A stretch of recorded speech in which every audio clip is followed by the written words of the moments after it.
जय जगन्नाथ। मैं शिवानी चक्रवर्ती, मैं जगत चक्रवर्ती अपने channel Bong Kalinga food tales में आप सबका स्वागत करते हैं। आज के हमारे वीडियो में हम आपको बताएंगे कि क्या मिट्टी के बर्तन में भगवान जी को भोग बना के दिया जा सकता है, उसको किस तरीके से यूज़ करें, किस तरीके से साल भर उसको यूज़ करें या नहीं, क्या एक ही बर्तन को हम एक बार यूज़ करें, ये सारी जानकारी हम आपको देंगे। भगवान के लिए भोग बनाने के लिए सबसे उत्तम और सबसे शुद्ध होता है मिट्टी का बर्तन। अगर आप उसे शुद्ध रख सके तो मिट्टी के बर्तन में भोजन बनाने के बहुत सारे नियम हैं।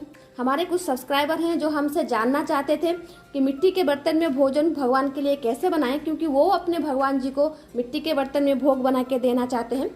देखिए, जगन्नाथ मंदिर में हर रोज मिट्टी के बर्तन में भोग बनाया जाता है, लेकिन वो रीयूज नहीं होता। एक ही पात्र में एक ही बार भोजन बनाया जाता है, उसका रीयूज नहीं होता। वापस से भोजन बना के उसको तोड़ दिया जाता है या फिर अलग रख दिया जाता है, लेकिन रीयूज उसका नहीं होता। लेकिन घर में तो आप ऐसा नहीं कर सकते, आप हर रोज एक एक बर्तन नहीं खरीद सकते। तो क्या आप उसको 365 दिन यूज़ कर सकते हैं? जी हाँ, बिल्कुल यूज़ कर सकते हैं, अगर वो ना टूटे और अशुद्ध ना हो। अशुद्ध बर्तन में अगर आप भगवान जी को भोजन बना के देंगे तो वो उल्टा आपके ऊपर उसका जो नकारात्मक प्रभाव होता है वो पड़ता है। सिर्फ मिट्टी के बर्तन में ही ये नियम लागू होते हैं और किसी बर्तन में नहीं लागू होते। और वो नियम क्या है? सबसे पहला नियम है, अशुद्ध मिट्टी के बर्तन में भगवान जी को भोजन बना के ना दें।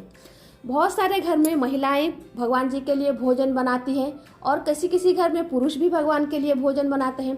जहाँ पर पुरुष भगवान के लिए भोजन बनाते हैं वहाँ पर इस बात का ध्यान रखें कि जो भोजन बनाने वाले व्यक्ति हैं, अगर वो अपने घर के लिए भोजन बनाते हैं तो वो जो मिट्टी का बर्तन यूज़ करते हैं उनके अलावा या फिर उनके घर के सदस्यों के अलावा उस बर्तन को कोई बाहर का इंसान ना छुए ना धोएं। बहुत सारे लोग भगवान के भोग बना के किसी और को दे देते हैं बर्तन धोने के लिए। अगर कांसा, पीतल, चांदी, सोना या फिर और किसी धातु के बर्तन हो, आप किसी दूसरे को धोने के लिए दे सकते हैं। लेकिन अगर मिट्टी के बर्तन में आप भोजन बना रहे हैं तो वो बर्तन आप स्वयं साफ करें, किसी और को साफ करने के लिए ना दें। अगर वो बर्तन किसी पशु ने उसको मुंह दे दिया, बहुत सारे बार ऐसा होता है ना, जो घर में कुत्ते वगैरह होते हैं वो मुंह दे देते हैं। पालतू जानवर होते हैं बहुत सारे घर में जो फैमिली मेंबर की तरह रखते हैं, कभी ध्यान नहीं होता, बिल्ली भी मुंह दे देती है, कुत्ता भी मुंह दे देता है। तो अगर ऐसा कभी आपके नज़र में आए तो तुरंत उस बर्तन का त्याग करें। उस मिट्टी के बर्तन में बिल्कुल भी भोजन ना बनाएं। और अगर आप भगवान जी के लिए मिट्टी का बर्तन यूज़ कर रहे हैं तो लाल इसी तरीके के मिट्टी का बर्तन यूज़ करें। काले मिट्टी का बर्तन बिल्कुल भी यूज़ ना करें। मिट्टी के बर्तन तो बहुत टाइप के आते हैं, लेकिन काले बर्तन जो होते हैं उसमें बिल्कुल भी भोजन ना पकाएं। और इसी तरीके का लाल मिट्टी का जो इस तरीके का होता है, इसी में भोजन बनाएं, छोटा बड़ा जो भी आप यूज़ करें। और तीसरी बात है, अगर महिलाएं घर में आपकी भोजन बनाती हैं तो वो अपने विशेष दिनों में उसको ना छुएं। जो मिट्टी का बर्तन होता है, महिलाओं के जितने भी दिन विशेष दिन होते हैं उसमें वो बिल्कुल भी ना छुएं। इससे भी वो पात्र अशुद्ध होता है और भगवान के लिए भोजन बनाने के लिए वो अनुपयुक्त होता है। इस बात का ध्यान रखें। उसके बाद है, जब सूतक लगता है घर में, उसमें जब वो मिट्टी के आप बर्तन यूज़ करते हैं, बेशक आप उसको ना छुएं, अलग रख दें, लेकिन उस पीरियड में अगर आपके घर में वो मिट्टी के बर्तन होता है जिसमें आप भगवान जी को भोग लगाते हैं, उस बर्तन का त्याग करें, नया बर्तन भगवान जी के लिए लें। क्योंकि सूतक में, आपके घर में जब सूतक लगा होता है उस वक्त आपके घर में जो भी मिट्टी के बर्तन होते हैं उनको सबका त्याग करना पड़ता है, क्योंकि वो ऑटोमेटिकली वो अशुद्ध हो जाता है। तो सूतक लगने के वक्त आप मिट्टी का बर्तन बिल्कुल भी नहीं यूज़ करें। जैसा मैंने कहा कि कोई कुत्ते बिल्ली अगर मुंह दे देता है उसका यूज़ ना करें।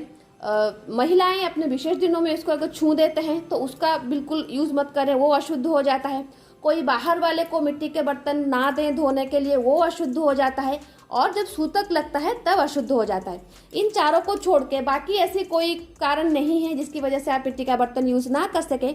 बाकी हर समय 365 दिन आप इसका ध्यान रखें, मिट्टी के बर्तन यूज़ कर सकते हैं। बहुत सारे लोगों का मानना है कि अगर पैर लग गया तो मिट्टी के बर्तन हम यूज़ नहीं कर सकते। बिल्कुल नहीं, अगर पैर लग गया है तो उसको प्रणाम कीजिए, क्षमा मांगिए पैर लगने की वजह से, वापस से उसको यूज़ करिए, लेकिन उसको अशुद्ध मत होने दीजिए।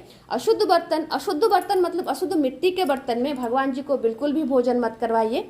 लेकिन अगर मिट्टी के बर्तन में आप देना चाहते हैं तो बहुत अच्छी बात है, क्योंकि मिट्टी के बर्तन का भोजन सबसे शुद्ध होता है भगवान जी के लिए। तो ये थी छोटी सी जानकारी मिट्टी के बर्तन के ऊपर। आई होप आपको अच्छा लगा होगा। तो आज के लिए इतना ही। रहते हैं। जय जगन्नाथ, जय माँ काली।